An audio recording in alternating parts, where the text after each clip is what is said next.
Lord, maraming salamat sa bagong araw na ito. Panginoon, maraming salamat sa bagong araw na dumating na may dalang pag-asa, na may dalang bagong pangako. Alam namin na magiging maganda at maayos ang araw na ito. Alam namin na magiging mas magaan ito kesa kahapon. Dahil alam namin na ikaw ang kasama namin. Dahil alam namin na magiging guide ka namin. Na magiging maayos ang mga oras na parating at magiging mas relax kami sa araw na ito. Dahil alam namin na sa bawat umaga na dumadating, may bago kaming marireceive na bagong blessings na makakatulong sa amin. Na makakagaan ng mabigat na kalagayan namin, Lord.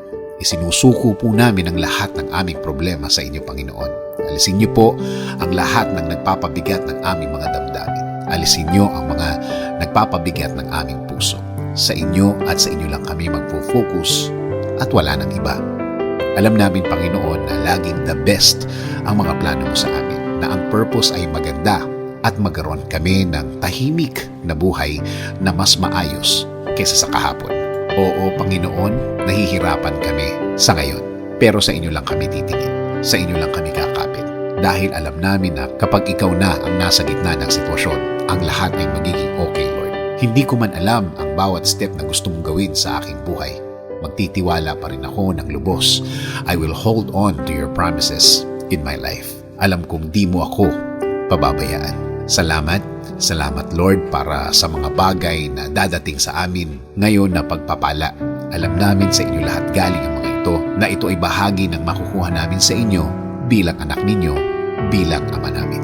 Maraming salamat din sa mga tamang tao na ilalagay nyo sa aming araw ngayon. Pinili nyo po ang mga taong ito para magbigay ng tamang impluwensya sa aming buhay at tamang gawing halimbawa sa mga pagkakataong gagawa kami ng desisyon.